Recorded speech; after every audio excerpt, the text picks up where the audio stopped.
Sobat Kasih, kembali lagi di channel KRI Klasik Nusantara. Nah, dalam video kali ini saya akan mengulas mengenai isi dari naskah yang judulnya Bahjatul Ulum.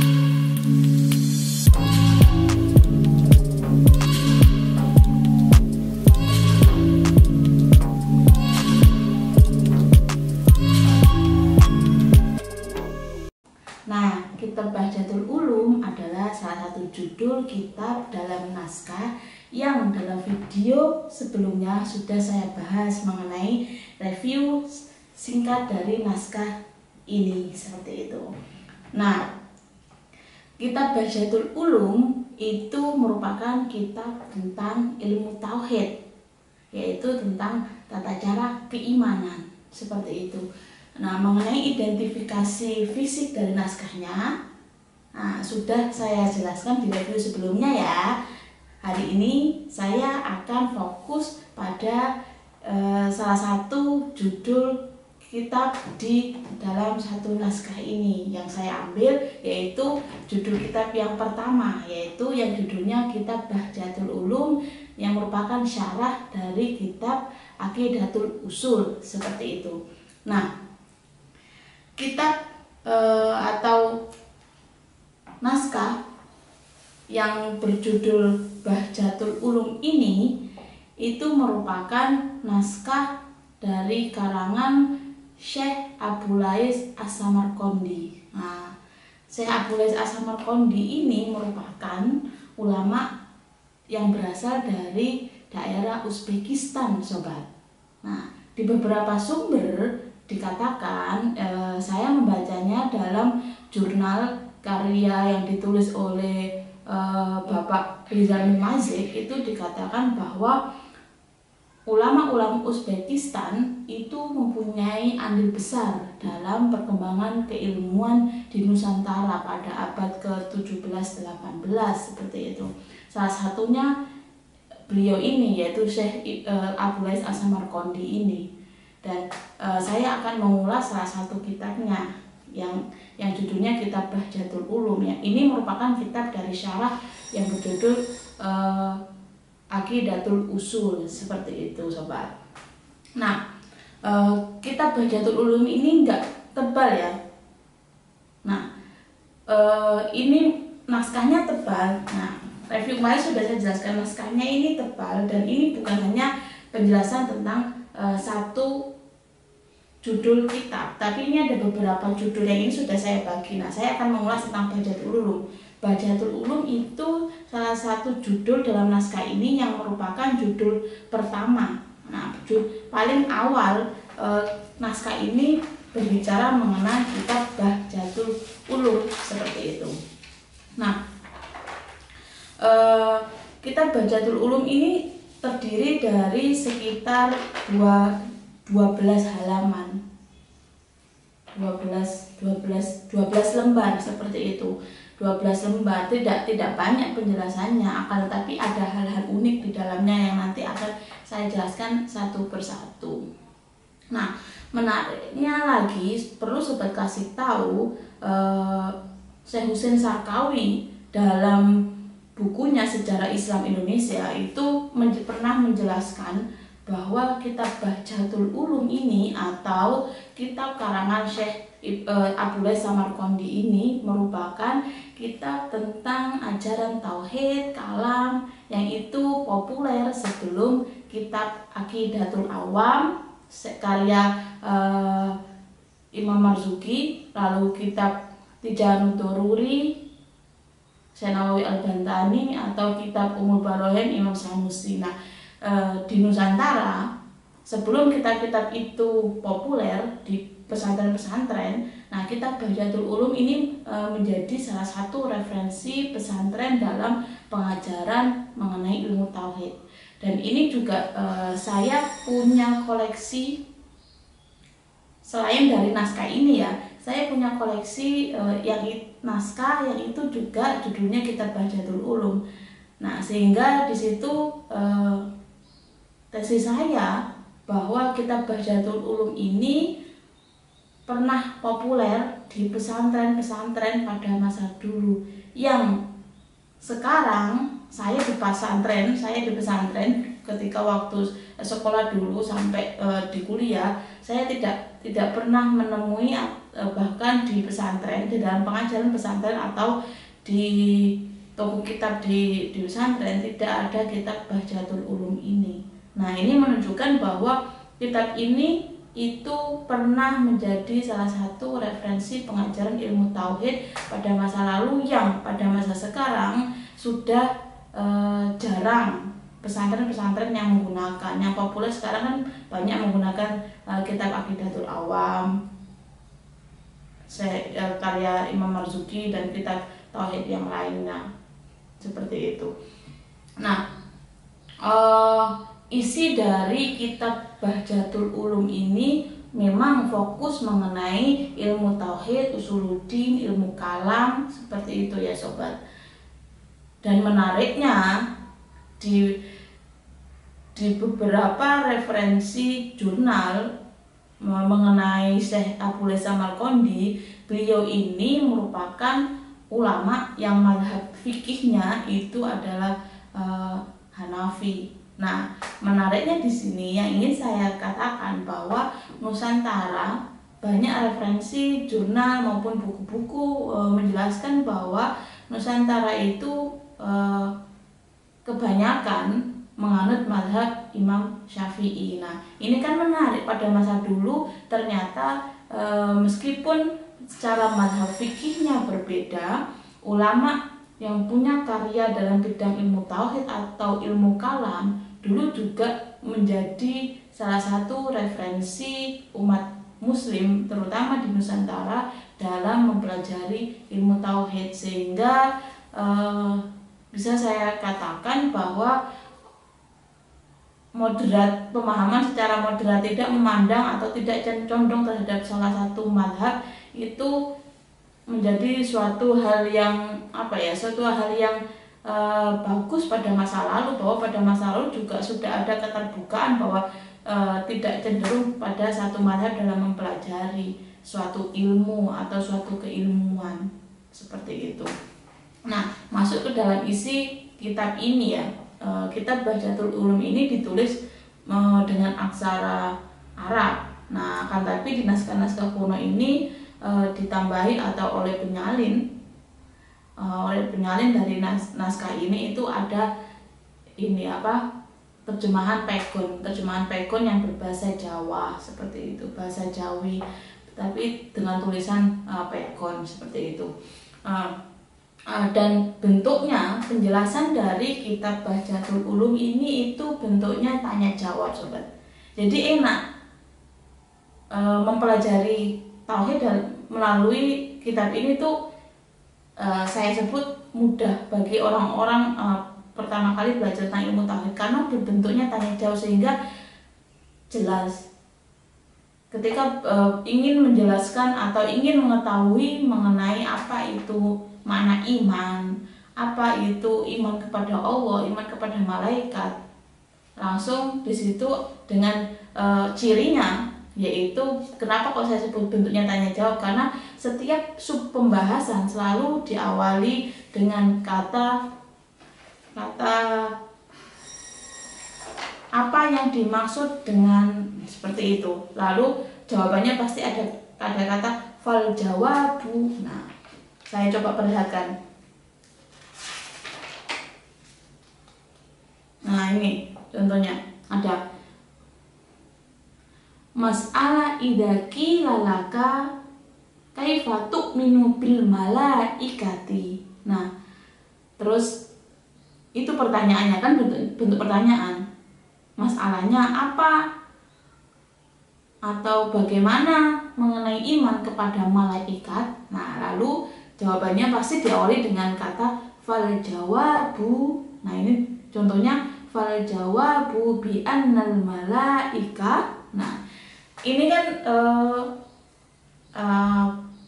menarik ya, bahwa penjelasan mengenai ilmu tauhid bukan hanya deskripsi, narasi biasa, akan tapi bentuknya tanya jawab, sehingga memudahkan orang ketika ingin memahami mengenai konsep-konsep tauhid itu sendiri, seperti itu. Nah, penjelasan mengenai konsep tauhid yang berbentuk tanya jawab ini, Syekh Abul Samarqandi ini menjelaskannya dalam bentuk dalam bentuk penjelasan mengenai rukun iman, sehingga konsepnya itu tidak terlepas dari rukun iman, yaitu iman kepada Allah, kepada malaikat, kepada kita, kepada Rasul, kepada hari kiamat, pada takdir, dan ada penambahan penjelasan mengenai pengertian iman, lalu puasa, zakat, sholat. Nah, ada tambahan itu penjelasan dalam kitab Bahjatul Ulum ini, seperti itu. Nah, saya akan menjelaskan sekilas ya, sedikit dari beberapa tema mengenai rukun iman tadi. Nah, ini nanti akan saya jelaskan hal-hal yang menurut saya itu unik dan menarik untuk dibahas lebih lanjut lagi nanti. Sehingga saya tidak akan menjelaskan secara detail satu persatu setiap kata per kata, kalimat per kalimat, akan tetapi saya akan menjelaskan hal-hal yang menarik dari kitab Bahjatul Ulum, sehingga nantinya bisa ditarik apakah ada relevansi dengan pembelajaran ilmu tauhid atau referensi kitab ilmu tauhid yang diajarkan di pesantren sekarang atau tidak, sehingga bisa diketahui kenapa kitab Bahjatul Ulum ini sudah tidak banyak lagi atau sudah jarang dipakai oleh pesantren-pesantren dalam pengajaran ilmu tauhid, seperti itu. Nah, pertama mengenai iman kepada Allah. Konsep mengenai iman kepada Allah ini sama dengan kitab-kitab yang lain, baik itu kitab Aqidatul Awam, kitab-kitab Tijanut Tururi, Umul Barohin, dan kitab tauhid yang lainnya itu hampir sama, seperti itu, yaitu bahwa Allah itu esa, tidak ada hal atau tidak ada sesuatu apapun yang menyamai dari Allah itu sendiri, baik dari sifatnya, sifat wajib, sifat jaiz, dan yang lainnya, seperti itu. Nah, yang kedua, iman kepada malaikat. Nah, ini ada sesuatu yang unik. Tadi kan saya contohkan model pertanyaannya, yaitu apa yang dimaksud dengan atau bagaimana iman kepada malaikat itu sendiri. Nah, ada penjelasan yang sama dengan kitab-kitab yang lain, akan tapi ada hal yang unik, ada hal yang menarik, nah yang nantinya bisa dikaji lebih lanjut lagi, bahwa Syekh Samarqandi ini menjelaskan bahwa malaikat itu punya sayap, ada 2, ada yang 2, ada 3 atau 4, seperti itu. Nah, ini kan sesuatu menurut saya bahwa ini sesuatu yang kalau saya katakan, saya belum pernah membaca atau referensi kitab tauhid yang berbicara bahwa malaikat itu punya sayap 2, 3, 4 dan sebagainya. Dan dia menyebutkan secara gamblang di sini seperti itu. Menyebutkan masna wa sulasa wa ruba. Nah, ini itu patut untuk dipelajari atau dikaji lebih lanjut lagi mengenai malaikat itu punya sayap atau enggak dan sebagainya. Lalu kemudian ada hal yang menarik lagi, bahwa malaikat itu ada yang berasal dari malaikat Israfil yang disebut dengan karoman, katibi, muqarrabun. Nah, ini kan kalau saya pribadi saya belum banyak membaca di kitab-kitab tauhid yang lain yang menjelaskan mengenai asal muasal dari malaikat ini, seperti itu. Lalu ada juga dari malaikat yang asalnya dari malaikat Jabril atau Jibril ya maksudnya, yaitu yang disebut dengan rohaniyun, seperti itu, menyebutnya rohaniyun. Nah, rohaniyun min Jabril alaihi salam wa hum rohaniyun.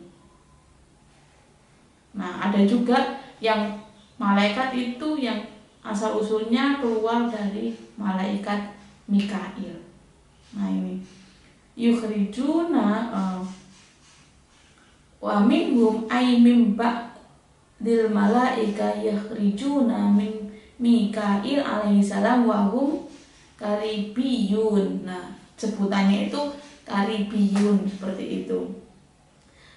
Lalu ada juga dari malaikat-malaikat, asalnya dari malaikat-malaikat yang lain. Israel, ada sebutannya dan seperti itu. Nah, ini kan unik ya, bahwa ternyata ada penjelasan mengenai asal usul atau malaikat-malaikat itu ada namanya, sebutannya masing-masing seperti itu.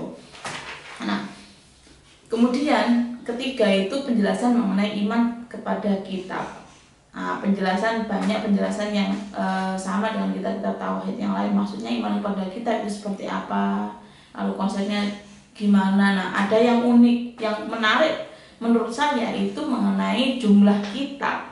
Nah, Samarqandi ini menyebutkan bahwa ada 104 kitab yang wajib diimani, yang itu terbagi dalam beberapa kitab ya, yaitu ada 10 yang itu untuk Nabi Adam, ada 10 untuk Nabi Shish. Nah, dia menyebutkan ada 10 untuk Nabi Shish, lalu ada 30 untuk Nabi Idris, lalu ada 10 untuk Nabi Ibrahim dan yang lainnya. Dan juga dia menyebut 4 kitab yang biasanya iman kepada kitab itu ya, kepada Taurat, Injil, Zabur, Al-Quran. Nah, menurut Syekh Samarqandi ini dia menyebutnya dengan 4 mushaf seperti itu. Nah, ini kan menarik ya sahabat, bahwa konsep tauhid yang selama ini mengenai iman kepada kitab yang mayoritas pembelajaran di pesantren itu lebih menekankan bahwa iman kepada kitab itu ya tidak terlepas dari iman kepada kitab Allah, yaitu Al-Quran dalam konteks konteks pembenaran dalam Islam, dan juga kita tidak boleh juga tidak mengimani terhadap kitab-kitab yang lain yang disebutkan tentang Zabur, Taurat, Injil. Nah, tapi di sini di Syekh Samarqandi ini, di Bahjatul Ulum ini dipaparkan mengenai jumlah kitab, penyebutan kitab, dan juga penyebutan mushaf seperti itu. Nah, ini kan menarik sobat.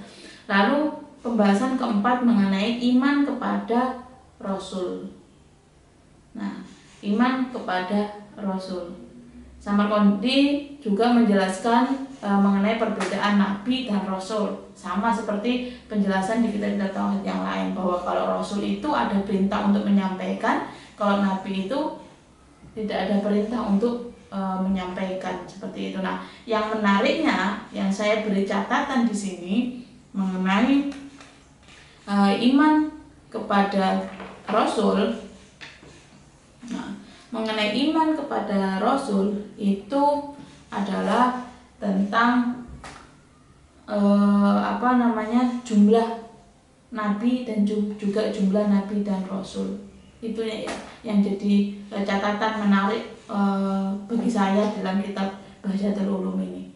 Nah, Samarqandi menjelaskan bahwa jumlah Nabi itu ada sekitar 124.000, atau dia juga menyebutkan bahwa ada riwayat lain juga yang menyebutkan bahwa jumlahnya itu 224.000 seperti itu. Nah, sedangkan kalau Nabi dan juga Rasul itu jumlahnya ada 316 orang. Nah, berbeda kalau yang disebut dengan Nabi sendiri itu jumlahnya ada 124.000 atau 224.000. Tapi kalau yang disebut dengan Nabi dan Rasul itu jumlahnya ada 316 orang seperti itu. Nah, ini kan menarik ya, bahwa yang banyak dikenal atau tauhid sederhana dalam kitab-kitab tauhid yang sederhana itu hanya menjelaskan mengenai bahwa iman kepada Nabi dan Rasul itu ya tidak terlepas dari 25 itu ya. Tapi di sini jelaskan bahwa ada ribuan yang disebut dengan Nabi dan ada ratusan yang disebut dengan Nabi dan juga Rasul. Nah, ini kan unik, penjelasan yang unik dan patut untuk dikaji lebih lanjut lagi mengenai konsep tauhid yang pernah populer pada masa dulu di Nusantara. Ternyata pada masa dulu itu di pesantren-pesantren menggunakan referensi ini dan ada penjelasan-penjelasan yang di dalam kitab-kitab yang setelahnya itu ada yang tidak menyinggungnya seperti itu. Nah, penjelasan kemudian yaitu mengenai iman kepada hari kiamat, iman kepada qada dan qadar atau takdir. Nah, itu sama penjelasannya dengan konsep ilmu tauhid di kitab-kitab pada umumnya itu sama mengenai hari kiamat, mengenai takdir. Dan yang terakhir itu penjelasan mengenai apa itu iman, apa itu puasa, apa itu zakat, apa itu sholat, seperti itu. Nah, itu dijelaskan mengenai pengertiannya dan pengertiannya ya sama seperti di kitab-kitab tauhid pada umumnya. Nah, ada penjelasan mengenai pengertian iman dalam kitab Bahjatul Ulum Samarqandi ini. Dia menjelaskan bahwa iman itu merupakan ungkapan pembenaran oleh sesuatu yang dibawa oleh Nabi dan juga Rasul. Nah, Syekh Samarqandi menekankan bahwa lafaz la ilaha illallah itu merupakan cakupan atau rangkuman bahwa itulah pengertian iman itu ada dalam lafaz kata la ilaha illallah itu. Nah, ini menarik untuk dikaji gimana iman itu terangkum atau yang pengertian mengenai iman itu terangkum dalam lafaz la ilaha illallah. Penjelasan lebih detail dan lanjutnya patut untuk dikaji lagi. Apakah di kitab-kitab tauhid yang lain juga ada penekanan mengenai bahwa iman itu bisa dimengerti dari rangkuman lafaz la ilaha illallah, seperti itu. Nah, itu sobat klasik penjelasan mengenai isi dari kitab tauhid Syekh Abu Lais As-Samarqandi yang judul kitabnya Kitab Bahjatul Ulum, yang merupakan syarah dari kitab Aqidatul Usul, seperti itu. Nah, saran saya bahwa kitab ini patut dikaji lebih detail lagi, patut dikaji ulang oleh para pengkaji naskah yang suka terhadap naskah-naskah mengenai ajaran tauhid, seperti itu. Nah, bisa dilihat bagaimana relevansi pembelajaran tauhid di masa dulu dengan di masa sekarang. Ya, konsep tauhid tidak akan berubah sampai kapanpun, tapi penjelasan secara rinci detail tadi kan ada perbedaan-perbedaan ya, sedikit perbedaan-perbedaan yang saya jelaskan.